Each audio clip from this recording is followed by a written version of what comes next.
et en particulier donc, de ce programme.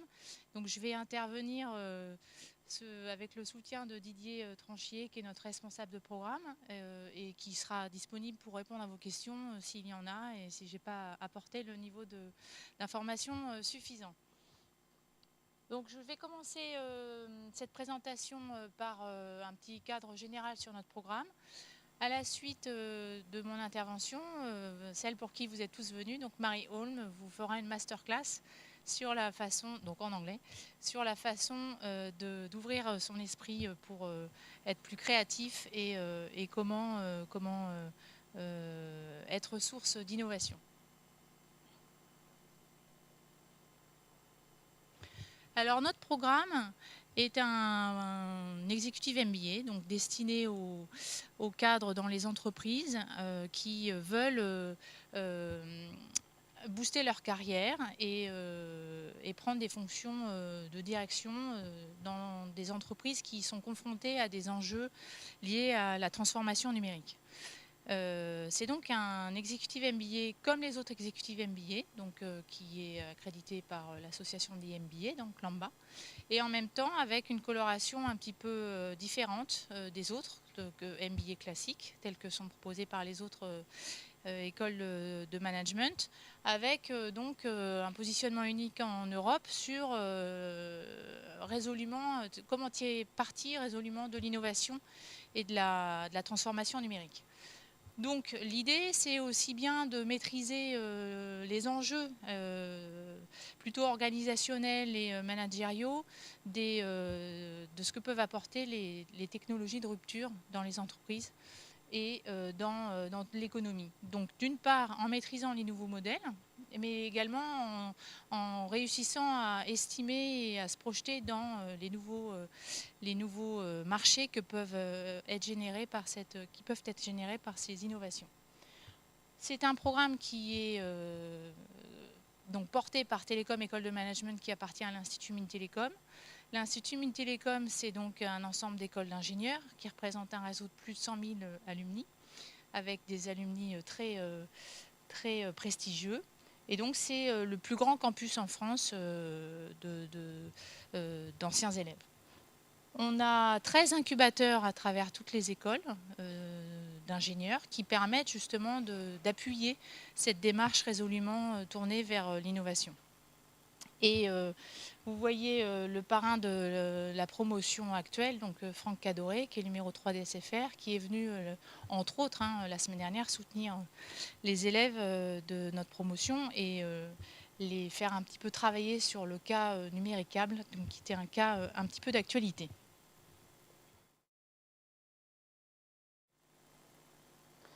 Alors ce programme est un programme qui a lieu à Paris, dans ses locaux et puis dans les locaux des mines. Et puis c'est un programme aussi international avec quatre places principales. Donc Paris, comme je l'ai indiqué. Et également, à la fin de chaque semestre, il y a un voyage d'études dans une contrée vraiment intéressante au plan de l'écosystème de l'innovation. Donc le premier voyage a lieu en Inde, donc dans la zone autour de Chennai et de Bangalore, qui sont des destinations importantes pour l'Institut Mines Télécom parce qu'on a des partenariats intéressants avec des universités là-bas. Le deuxième voyage a lieu en Finlande, autour de la région de Tampere, donc là aussi avec un écosystème très intéressant autour de Nokia, mais pas seulement, notamment tout ce qui se passe autour de la Finlande après l'après-Nokia. Et puis le troisième a lieu aux États-Unis, dans la Silicon Valley, qui est donc le berceau de toutes les startups d'hier et d'aujourd'hui.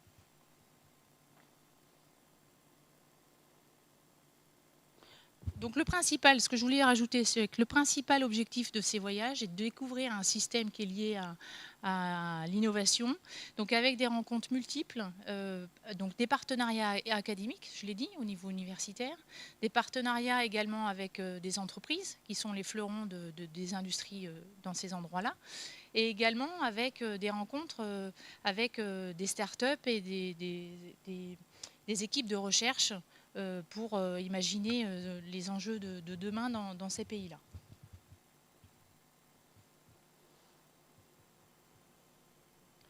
Donc notre programme a lieu, la prochaine promotion, nous sommes en train de la recruter, donc elle va démarrer en octobre prochain. Chaque promotion peut avoir lieu 2 fois par an, c'est-à-dire une rentrée en octobre, une rentrée en mars. Et puis la durée du programme est de 18 mois. C'est un programme à temps partiel, c'est-à-dire qu'il est prévu de pouvoir continuer son activité professionnelle ou d'en lancer une nouvelle, si possible, en adéquation avec le programme. Et donc la fréquence du programme, c'est de se retrouver en cours en présentiel une semaine toutes les 5 semaines. Donc le prix de cette formation est de 40 000 €, ce qui est un format un petit peu intermédiaire entre les plus grandes écoles qui proposent des programmes bien plus élevés. Et puis aussi, nous avons mis en place, parce que quand même au plan personnel, ça peut être une dépense importante, un programme de bourse d'excellence.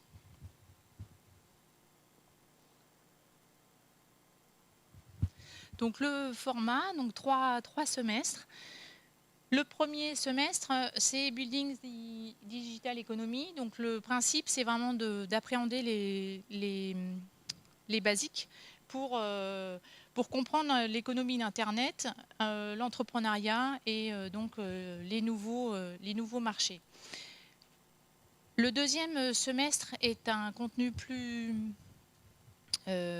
enrichi sur toute la partie de l'innovation de rupture, avec notamment quelle partie tirer de cette innovation de rupture, comment est-ce qu'on peut vendre les innovations, comment est-ce qu'on peut les marketer.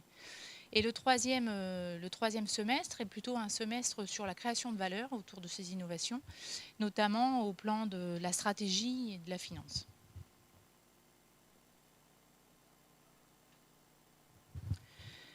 Donc le modèle de notre programme. Donc chaque semestre commence par une semaine autour du leadership, avec les 3 semestres qui se déroulent comme ceci. Donc une semaine de cours termine par le voyage d'études. Donc le premier voyage d'études qui conclut le semestre 1, c'est l'Inde, ensuite la Finlande et ensuite la Californie.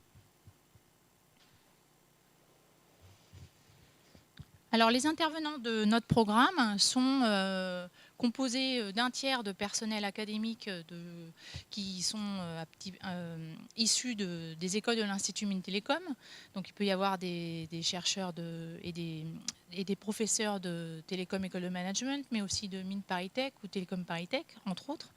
Il y a aussi des intervenants professionnels qui peuvent être issus de deux mondes, donc des entreprises, mais aussi du monde des startups. Voilà.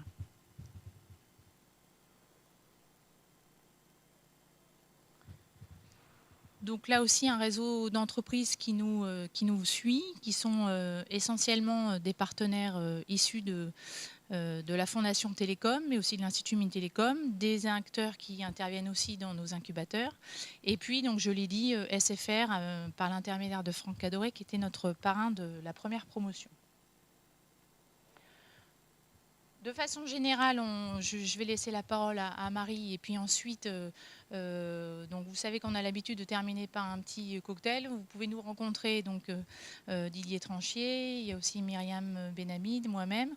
On est là pour répondre à vos questions, pour en savoir plus sur ce programme. Et puis sinon, vous avez beaucoup de possibilité de nous suivre à travers Internet, YouTube et puis Twitter, évidemment, pour avoir plus d'informations sur notre programme.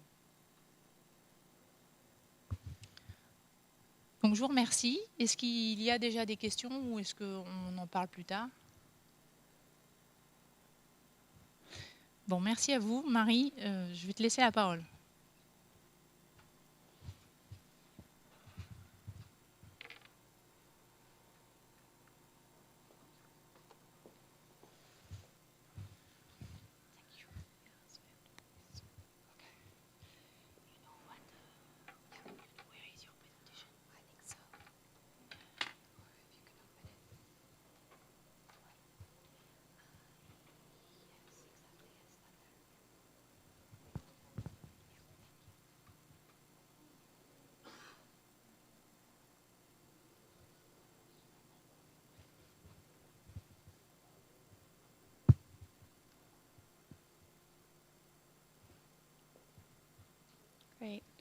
So good evening. Thank you very much to each of you for being here and to the school for hosting me here for this talk. To first introduce myself, my name is Marie Holm. How are you for understanding English? It's okay. Est-ce que c'est difficile pour quelqu'un? Non, ça va? Okay. Okay, great. So since I was young, I've been interested in everything to do with meditation, Eastern philosophy, contemplative practices, yoga. So it's even though during my career I've worked in other areas, including in banking and economics, and so it included jobs, for instance, at Google and in Norway at Norwegian Hydro, so dealing with electricity production and all sorts of other realms. I finally then returned to do a PhD and a doctorate exploring our mindset and the ability that we have to change our way of thinking. And more this has been shown in terms of neuroplasticity, the ability that we have to form other ways of thinking. In a way, we can train our brain to become more and more of what we want. Okay. So I founded what I term spirituality science, which brings together cognitive science, positive psychology, and other realms from academic research with the spiritual side. So things from meditation, Eastern philosophy, and contemplative techniques. A lot of it stems from Buddhism, but the applications within workplaces and organizations are secular. So, okay. And then to mention as well, I'm a member of the research chair at the Grenoble Ecole de Management. And this is a program about mindfulness, well-being at work, and economic peace. And yes, it does exist in France. Great. So more and more, we're having increasing pressures that we're facing in our lives and at work. We have more and more to do, and it seems less and less time. And what's happening in the workplace is there's a trend of rising stress to the point that it's become defined as a global epidemic. So it's to the point that people are on the brink of meltdown in many cases. So to a certain level, to have stress is great. We can have motivation, we can have drive, but when it reaches a certain point, our systems, our bodies, our minds start to shut down and we become overwhelmed. So what I have here is these are tacks. And the analogy with this is that as we go through our lives, we are encountering stress, triggers of stress, which you can think of as tacks, as you step on a tack. Well, what's happening to us is rather than being able to get rid of what's triggering our stress, what's causing our stress, we're rather dealing with it, managing it, handling it, but not getting rid of the root causes and not being able to better manage our stress in many cases. So it's sort of like we're taking aspirin to dull a fever, in that we're getting rid of the stress for that moment, but not getting rid of the causes for what causes stress overall, so that it can happen to us again. As I mentioned, stress has become an increasing concern within workplaces, with 3 of 4 workers on the brink of meltdown, and very high amounts of absenteeism, so due to illness, for instance, due to stress, as well as presenteeism, so people at work, but their minds are elsewhere. This probably happened to all of us. What causes stress? You can use the acronym of NUTS. So when things are novel, meaning new, unpredictable, and or threatening to us, this triggers in our mind a response that then a physical reaction responds to that. And while many years ago, this response was necessary for us to protect ourselves, to defend ourselves. In modern situations, most of the triggers of stress are not that we're going to have to run or to confront a challenge. So it's better for us to be able to address the challenges without activating the stress response.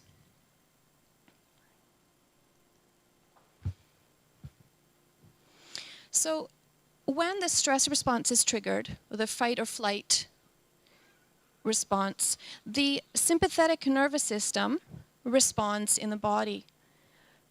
And certain chemicals are produced at higher levels during the stress response. Those include adrenaline, noradrenaline, and cortisol. That then leads to the body being on high alert. Bless you. For a short time, that can allow us to have enhanced performance. But if that high alert is kept over a long period of time, it's very wearing on our body, on our system. So what we need to do is that the body is not going to, and our minds are not going to often automatically return to equilibrium. We need to learn somehow how to train ourselves to go back to a resting state. And that is just that then the parasympathetic nervous system can counteract the stress response, the increased levels of these chemicals and physiological response, so that a counteractive chemical can be produced that triggers a return to a state of equilibrium in the body. And this also parallels what happens in the mind.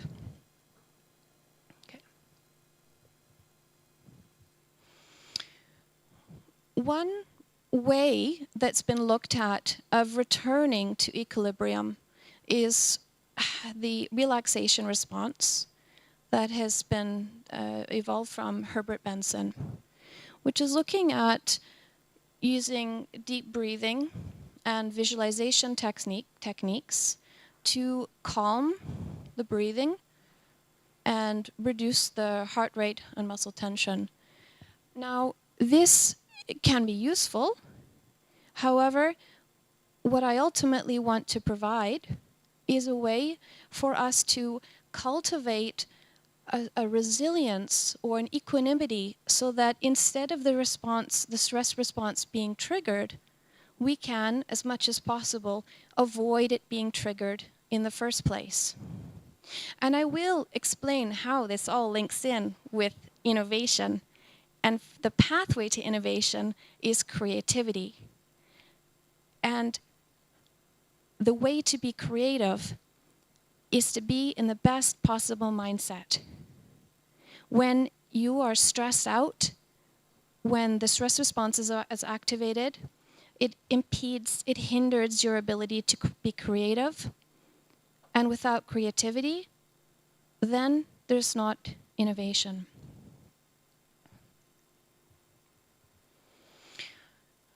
So if we can look at the rising stress levels in this sort of way, up to some point, and it will depend for each person, and depends on circumstances, and can also vary from day to day, at some point, levels of pressure become too much.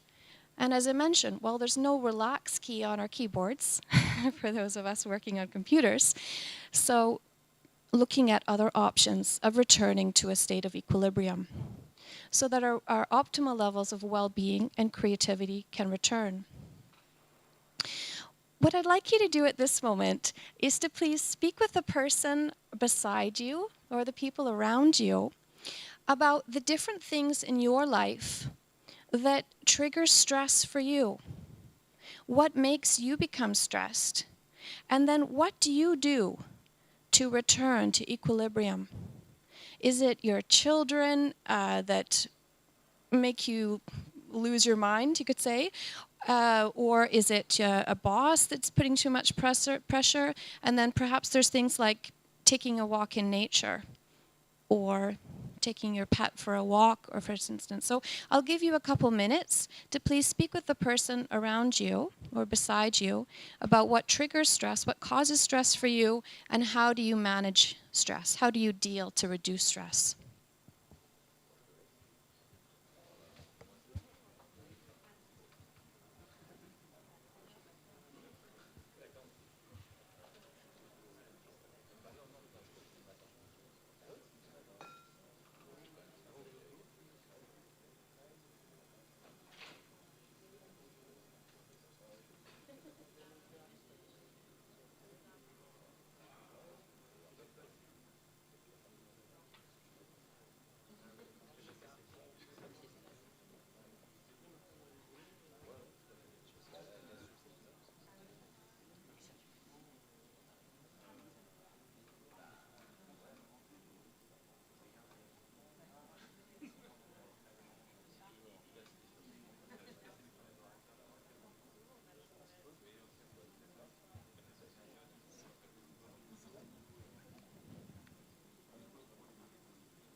Great.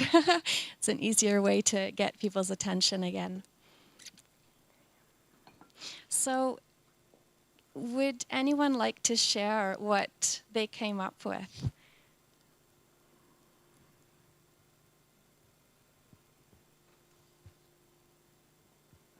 Yeah. So the causes of stress being too much pressure, too much activity, too many tasks to do. And one of the ways of dealing with it would be to take a walk, take a stroll, negotiate lighter workload. Anything else? Pretty much negotiate something that's corresponds to a healthy lifestyle, and then taking breaks. One other person who braves to share what works for them? Yeah. Found the same thing, but just to add that sports is mainly the main sources. Thanks very much. Okay. So we all deal with stress in different ways, and I'll be talking about the approach that works well for me and that has been shown in research to have benefits for returning to this state of equilibrium and bringing with it enhanced well-being and creativity. But there are all different ways. And you mentioned about decreasing the workload, for instance. One point I'll go into here is that some people think that, for instance, in order for us to lead better lives, in order for us to have less stress, more well-being, and more creativity, if we only had more money.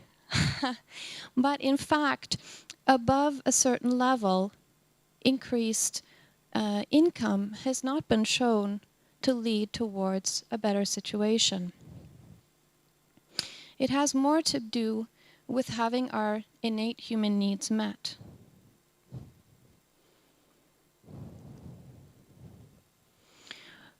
And so this is just a graph showing that it's not necessarily that the countries, for instance, with higher GDP levels have higher levels of well-being or happiness, you could say. And I link together here well-being with creativity and other measures of a good life, you could say. Okay. So what I'd like to propose is that there's a way that we can develop inner resources so that, for instance, a plant needs sunlight, water, and nutrients in order to grow. Similarly, as humans, we need to have competency, we need to have connection with others, we need to feel that we have influence over what happens in our lives. So if we took the theory from self-determination theory, then we need also social contact with others.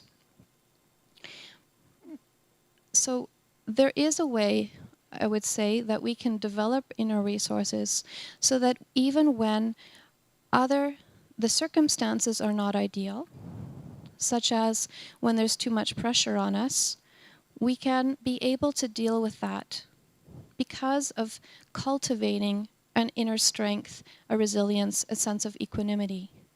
And how do we do that? I'll get into it. So the quest for well-being and creativity, well, first of all, what is creativity? Creativity is putting ideas together in a different way, in a new way that's useful. So the ideas, then for creativity to lead to innovation, ideas that you come up with need to be able to be implemented within organizations. So they need to be feasible, they need to be useful, practical. And as well, the organization needs to make space for that. So it's great to have creativity, but if the ideas that you generate aren't heard, aren't implemented, then there'll be less innovation. So in this topic, it's about developing our own ability for having our maximum creative potential, as well as looking what possible changes that organizations might need to do in order to implement, to make use of the ideas that people come up with so that innovation can be increased. So creativity is a combination of having the motivation to have ideas, as well as the competency, the resources, and creative thinking skills. These are some of the words that the description adjectives that are associated with people that are seen to have high creative ability. And in fact, we all have creative potential. It's just a matter of accessing it, of utilizing it, because it can often be that we live in a way that does not allow us to express all of our creativity and to have our full level of well-being. Yes. Yes, please. I didn't understand the creativity scale. How do you read it? Okay. So I give often a research presentation. This is not a research-based one, but so one of the ways of measuring creativity, for instance, there's a researcher, George Domino, and they use the 300 adjectives from the Myers-Briggs type indicator test, and of those, these are the adjectives from that list of 300. Okay. That are indicative of creativity. So then when it's assessed, then people select the adjectives of those 300 that they feel are relevant to them at that moment. And of those, then of these 36, those that are chosen by a person are then counted, and then there's a creativity scale that was devised based on this list. So it's one way of measuring creative ability. So as mentioned, there's obviously a strong focus upon innovation within business schools, within technical institutes, within companies. But we're told to be creative, we're told to create innovation, but how to do that? It's not as simple as that. And we need to have the environment and the management structure in order to facilitate that.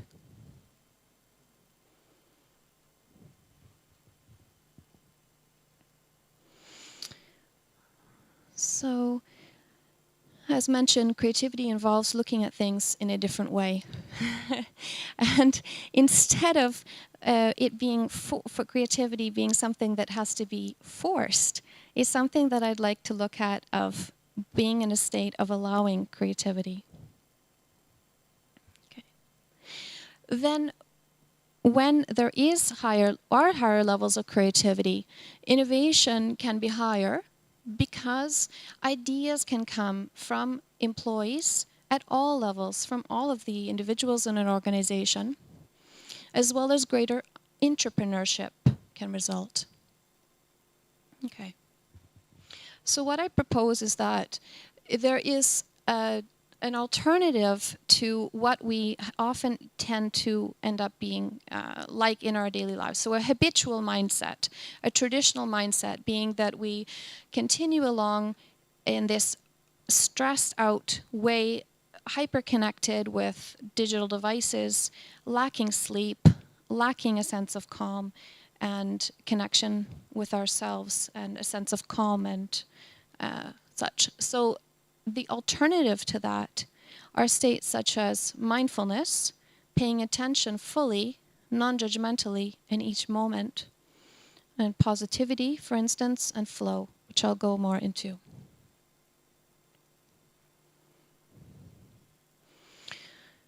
So when the mind, how the mindset impacts us profoundly.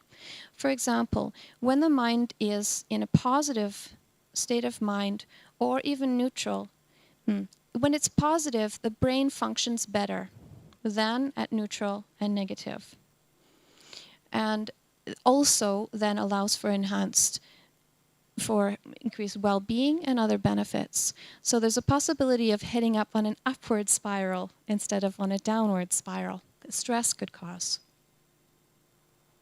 So here on the left, we've got a stressed out person in a habitual mindset, and then an alternative of having a state of a growth mindset, positivity, flow, or mindfulness, where you have more optimal well-being and creativity.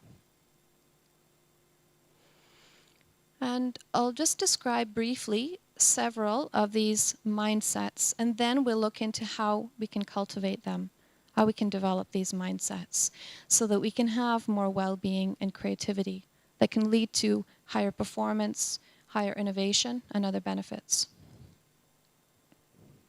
So one is equanimity, which is having a deep awareness and acceptance of the present moment.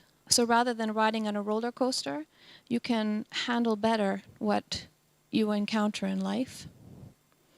A second one being resilience, that Barbara Fredrickson explores in the research, of looking at how people can build up skills to bounce back from what happens, becoming more resilient. And then mindfulness, such as John Kabat-Zinn explores in research as well as in applications, of paying attention fully in a particular moment on purpose and non-judgmentally. And flow as well is a term of an alternate mindset that's explored in psychology that you could think of as an athlete when they're really in the zone, when they're fully in that moment. They're engaged, they're challenged, but not beyond their ability, and somehow they becomes a magical moment for them when they're able to be fully present and not distracted by what's going on around them. As mentioned, changes can be necessary in organizations, such as to empower the employees to make decisions and that their ideas can be heard and implemented. Within workplaces, there are various wellness programs that are in place of ways of developing alternate mindsets to enhance well-being and creativity, such as yoga programs, Tai Chi, Qigong, and even yoga. So it's not so much, very much practiced in France, in my experience, but certainly in the States, in Canada, and Anglo-Saxon countries, we could say. And at Google, when I was working there, we had plenty of these types of things, and they had a really big focus. And it wasn't just for the sake of humanitarianly wanting the people to be happy. It has real payoffs, because wellness programs can have returns on investment as high as 6 to 1, for instance. So looking also at psychological wellness programs, there's programs of giving to others, such as volunteering, coaching, and also meditation and outdoor activities. Okay. So within organizations, it can be useful to put into place different ways to enable employees to develop these states of mindfulness, of positivity. And this can then lead to higher productivity, lower costs, for instance, on healthcare, and a stronger corporate culture, for instance. Okay, so now we're going to dive into one way of cultivating these states. And as I mentioned, this can be done in all different ways, and can be done, in my view, formally or informally.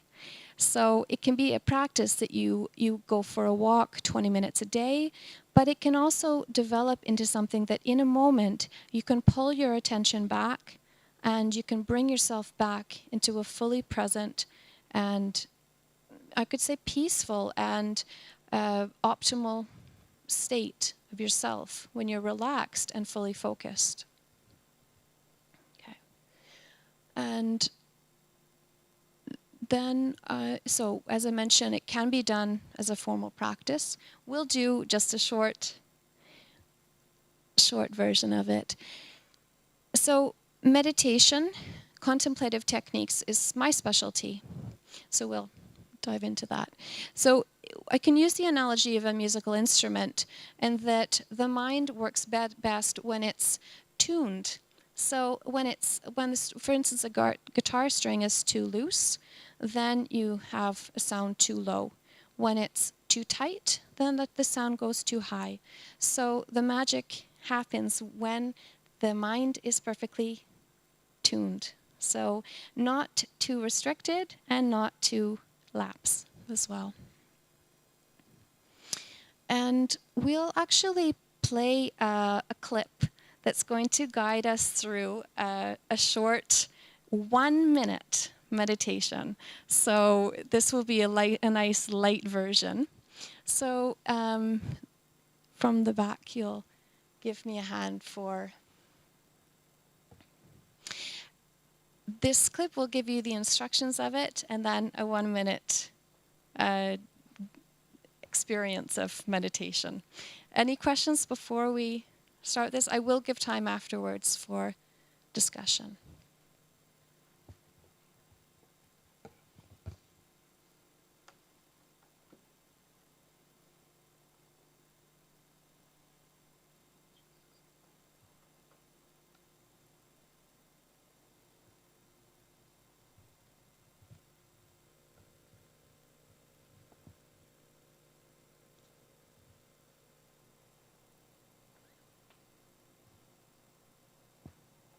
Since you're watching this video,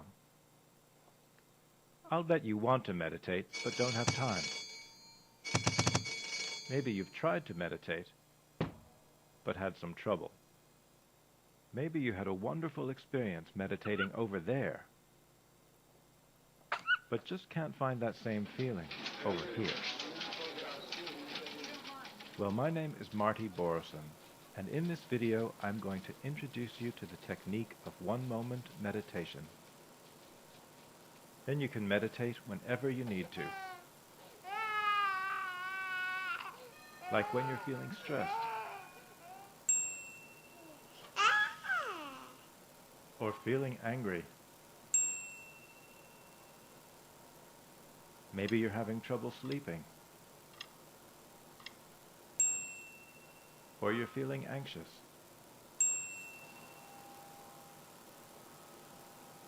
Or you just need a new idea. Although one moment meditation is ultimately about meditating in a moment, we're going to start with a minute. We start with a minute because a moment goes by so quickly that it's very hard to notice. But a minute is like a moment with handles on it. You know where it begins and where it ends, so it's easier to grasp. If you're ready, we'll do the basic minute now. You might want to shut the door, or at least tell people you're not available for the next minute. You don't have to tie yourself in knots for this. Just sit with your legs planted firmly on the floor. Try to sit up straight, but don't be rigid. It's as if your head were being lifted up away from the weight of the world. Think of it as cosmic traction. Now put your hands in any position that's balanced, symmetrical, and still. Like this, or like this. During the minute, simply focus on your breathing, moment by moment. Of course, even in the space of a minute, you will get distracted. That's perfectly normal. It doesn't mean you're doing it wrong. But as soon as you notice that you're distracted, just think, and bring your mind back to your breathing. I'll ring a bell so you know when to start and when to finish. Ready? Then close your eyes. Oh, one more thing. It's okay to smile. And go.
As you open your eyes, notice how you feel right now. Maybe a little bit refreshed, a little bit more awake, a little bit more open-minded. Not bad for a minute. And the more you do it, the better it gets. But please don't ever do the basic minute for longer than a minute. Don't be macho about it. Because the point of the basic minute is to show you that you can make a meaningful change in your state of mind quickly. So if you do it for longer, you're cheating. With one moment meditation, you can also learn how to do the portable minute. Great. Which is very useful when you're Thank you. standing in line, on a train, or stuck in a boring meeting. You can also learn the bonus minute, the surprise minute, and the emergency minute. So how is the experience of One-moment the meditation. 1 minute You can also learn how meditation? to reduce the length of the basic minute, step by step, Good. until it only takes a moment. All too short, perhaps, And when you but can meditate gives us in at a least a moment, glimpse your whole day of can the be filled potential with that we meditation. have to train our Because it minds. takes no Could look time. at meditation as a sort of push-up for the brain. So there's a lot of focus on training fitness. We take care of our bodies, but also it's important for us to give time to our minds and to train our minds as well. Great. So I'll take about 5, maximum 10 minutes to finish off my presentation. And then we're going to have a discussion because I'd love to hear any questions or thoughts that you have.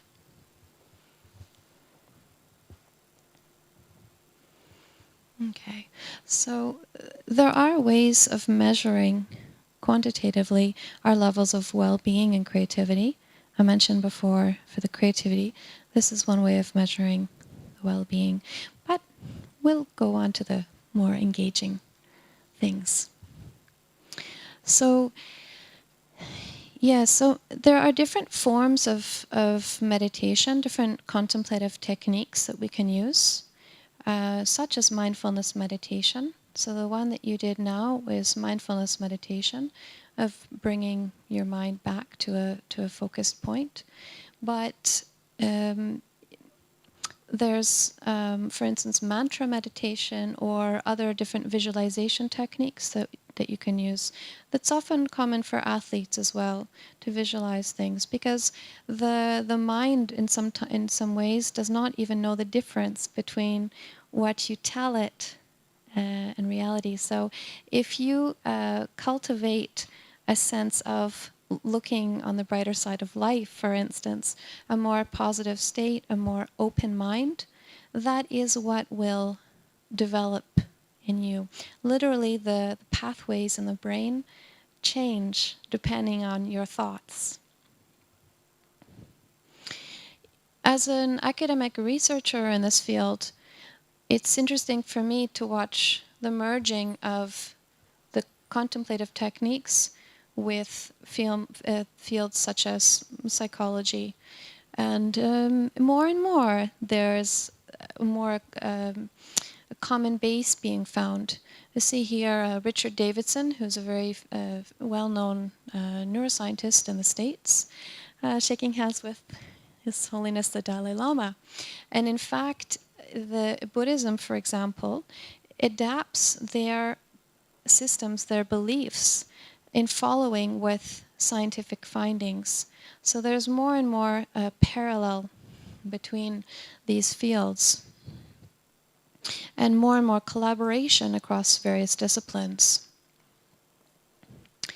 And there has been also a debate, I can mention, in that contemplative techniques, training the mind, could say in ancient ways, was done without the intention of making more money, of having more profits. It was done for the purpose of itself and also for the benefit of others. So it's an interesting debate to look at. Are we upholding the nature of these techniques in applying them within organizations to have more productivity and to have more innovation? I would argue that in most ways, yes, because so long as we're increasing our levels of well-being, our creativity, and bringing more useful innovation, then it's of benefit to all of us.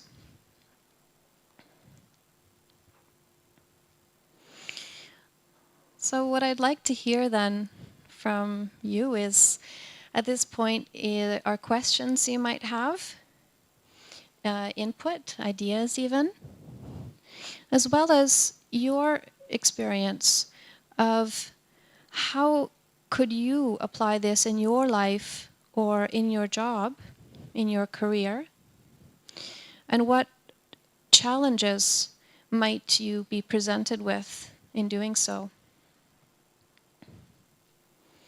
So I'll shift at this point to hearing from any of you that have a question or a comment. Yeah, great. So I'll speak loud so everyone can hear. Just a question. One of the creativity techniques that's often used is brainstorming, where everyone goes into a room and tries to think about stuff. What is your opinion of that specific technique, which is very widespread? Mm-hmm. Yes, brainstorming is very useful, and it can be useful in different ways by allowing the mind to wander, to come up with ideas, or also focusing the mind. But I would suggest in brainstorming, for it to be done in the best possible way, it's to first bring ourselves back into a state of equilibrium, into what I term an alternate mindset, because if your mind is distracted and you're stressed, you will limit what ideas you'll be able to come up with, both how many and the quality of them. Yeah. You establish a causal link between happiness and creativity. I don't think that people like writers, Lovecraft were very happy in their lives. So don't you think that sometimes, maybe in some cases, we need some conflict, inattention to engender creativity? That's an interesting point. I didn't really explain my premise well. In fact, what I looked at in my research was using contemplative techniques to bring about alternate mindsets. And in the research, there have been many benefits shown of these states as growth mindset, positivity, flow, mindfulness. And these benefits include increased well-being, increased creativity, increased concentration span, for example, as well as less stress.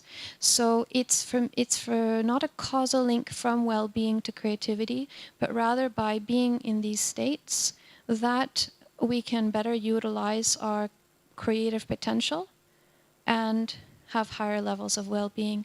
But this is an interesting point that you raise. And if I would say, I think I wouldn't want for people to have dark, troubling moments.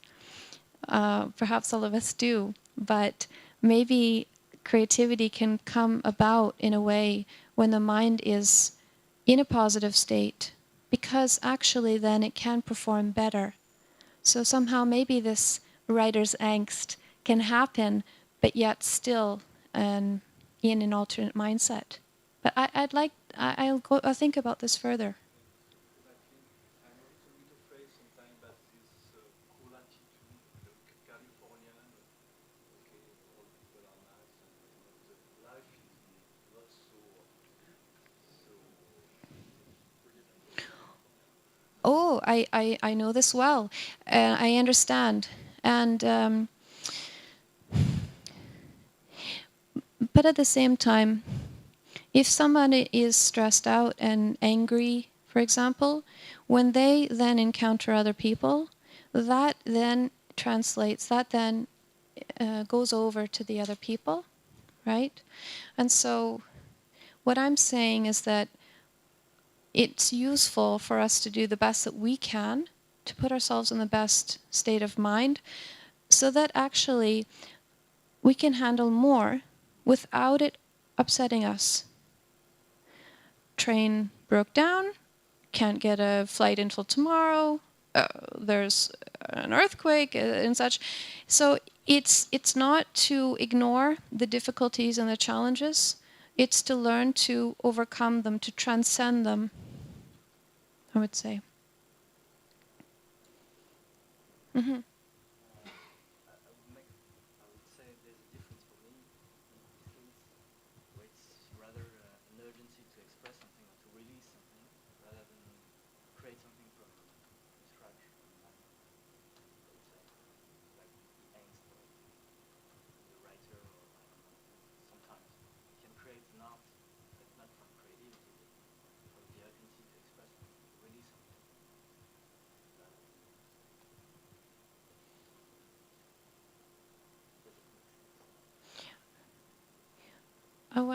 I think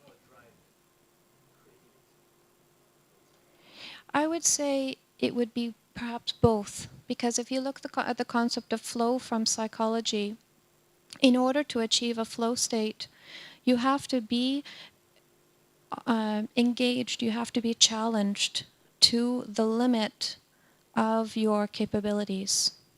So it's about being fully engaged and fully challenged. Mm-hmm. Sorry? The drive will not be about the competency or the skill, it's rather the motivation. Right. Yes. Well, motivation is an important aspect of it, but we would need to be in an optimal state in order to and have the environment around us providing for our needs in order to have innate or inner motivation as well, intrinsic motivation.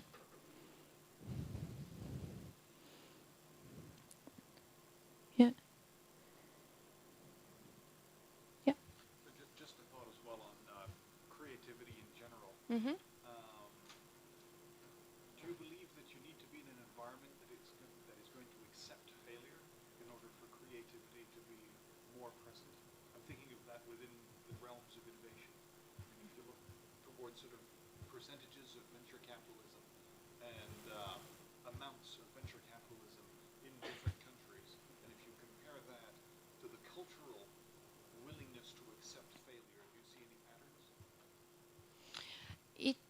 I think that's an interesting point, and probably true, is that there needs to be a forum where ideas can be expressed and then evaluated without the fear of them being expressed for being a thought not useful.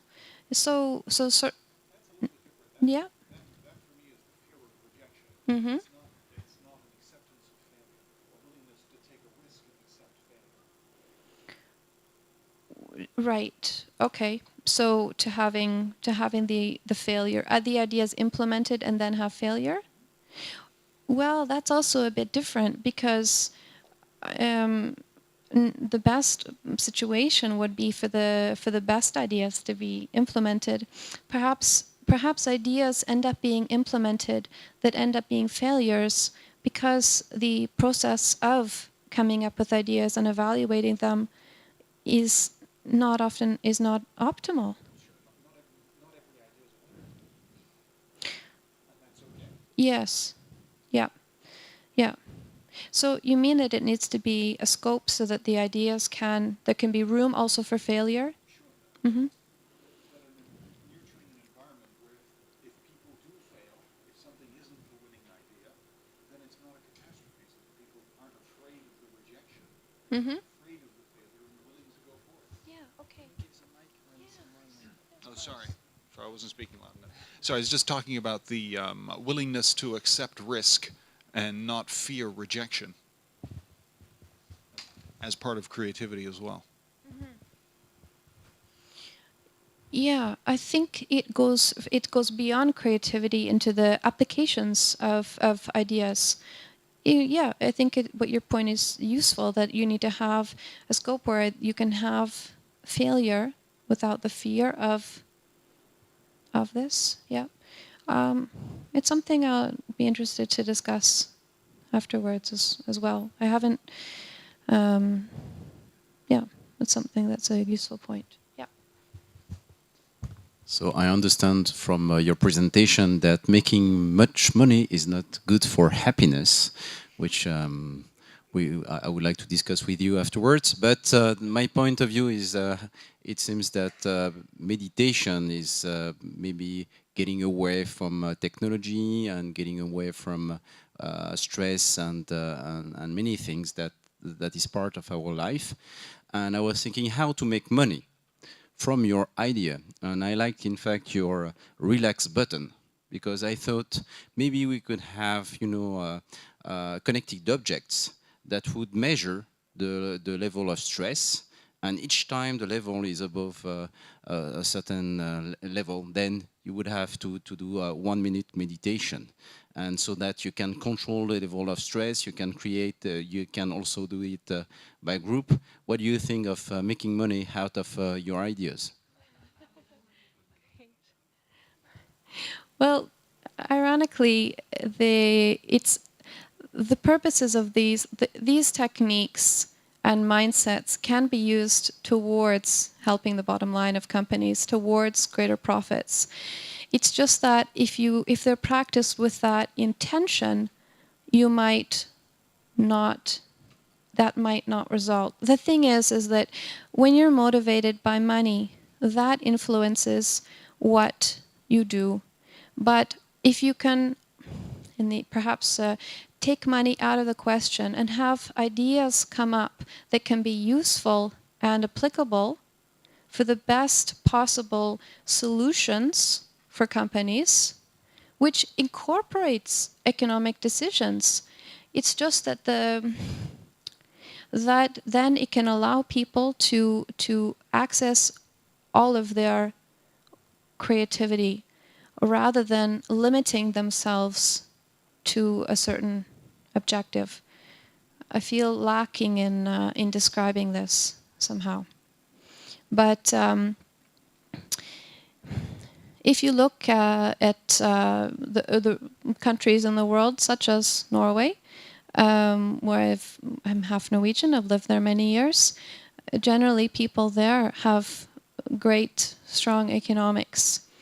And this does not mean that they have less ideas and less innovation, for instance, because of not needing to have more, for instance. It's more to do with they go forth with their ideas and their passions and their ideas for the sake of it and head towards, and they end up having greater success in companies and high innovation because they're motivated to do this from the ideas that they have, not necessarily for solely the purpose of making more money.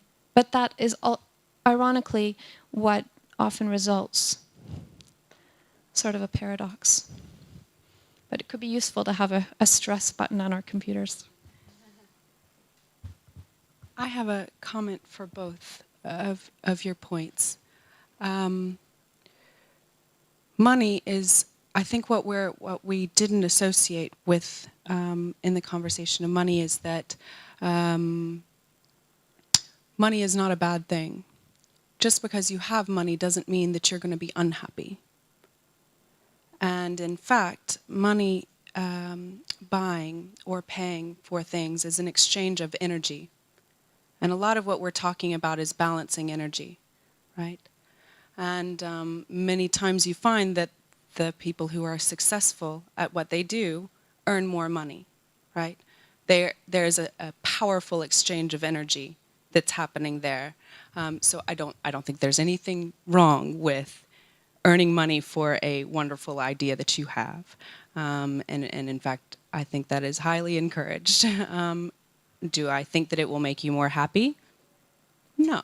But do I think that the process of developing an idea and an idea being successful and the energy exchanges that are happening around that idea, will that make you more happy? I think so. Okay? Yeah, sure. Just I don't know. I just want to speak about an experience that I saw. I don't know, but they put two group of people solving a problem, and for the first group they put a reward if they solve this problem, and the second one they didn't. And in fact, the second group was more creative to solve this problem. So I don't know about money and HR policy maybe need to be rethink, but. To come back to the button, relax button, how do we measure and we know that we should make a 1 minute relaxation? How often?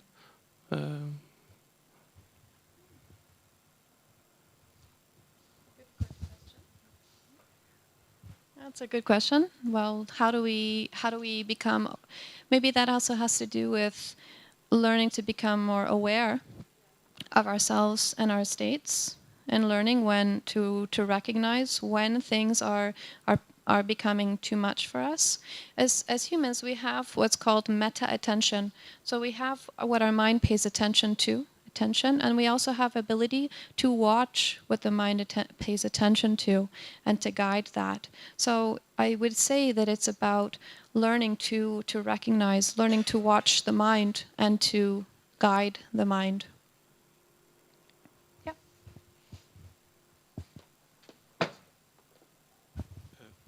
So, to expose my idea, I think that meditation is not efficient if it doesn't allow to change the environment. I explain myself. If we don't change the environment, the meditation becomes a defensive way and becomes something like we are in a box. It's not the purpose.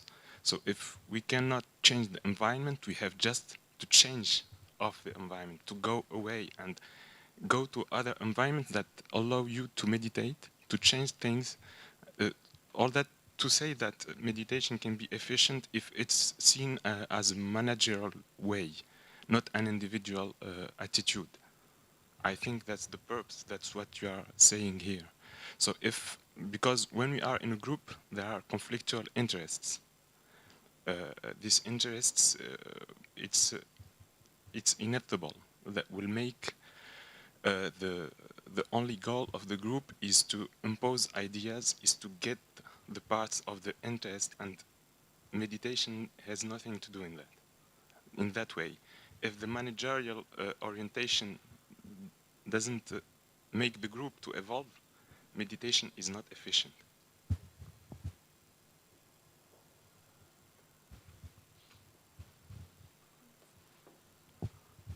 Yeah, you raise a good point in that the companies need to have the right environment so that if people then practice these techniques to become more mindful, or in any way that they become more in a more positive mindset or a state of flow, that it has to be somehow embraced or given room for in the organization, and that there's, well, it's true that there's conflicting objectives, but at the same time, there becomes a need to find a common goal, a common path.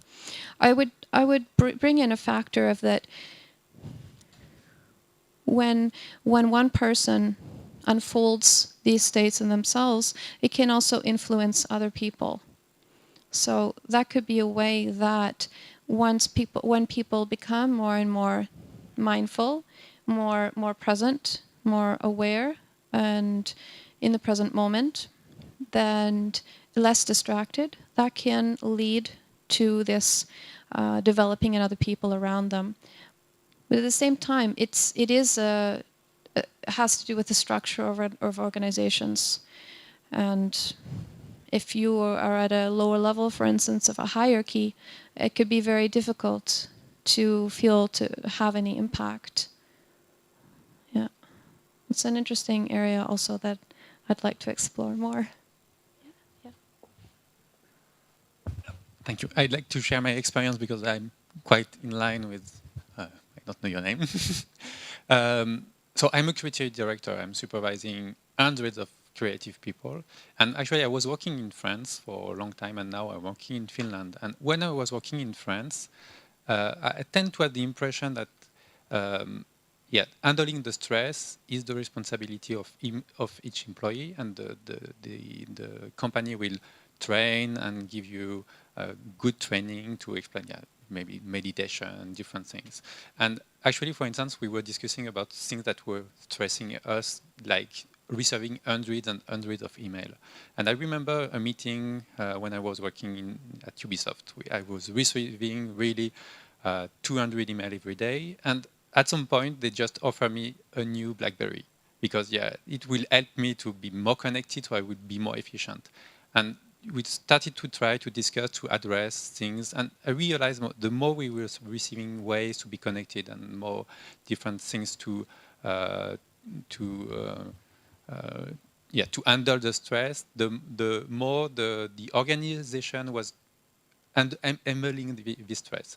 For instance, at that time, we were working with an external creativity consultant company, and they give some advice on the company on how to enable the creativity. Was like very simple things like just having walls, have some pictures of the project that help people to project themselves, and have some libraries, things like that. And we never get that. And when I moved to Finland, then I suddenly realized the first thing, every day I was even more important role, and I'm receiving 5 to 10 emails every day. I have an iPhone, but the connection with the email stopped after when I leave the company at night. Night means 5 p.m. in Finland. So we also have some trainings on the life balance. It was totally different from what I was seeing in France. So the way the company themselves also understand and are eager to change and to organize, to lower the stress, and to take into consideration what put the stress on the people is very important, because you can learn people if you add a new layer of stress and then learn how to meditate and then add another layer of stress. At some point, yep, meditation will not be enough, and there is some limitation. So.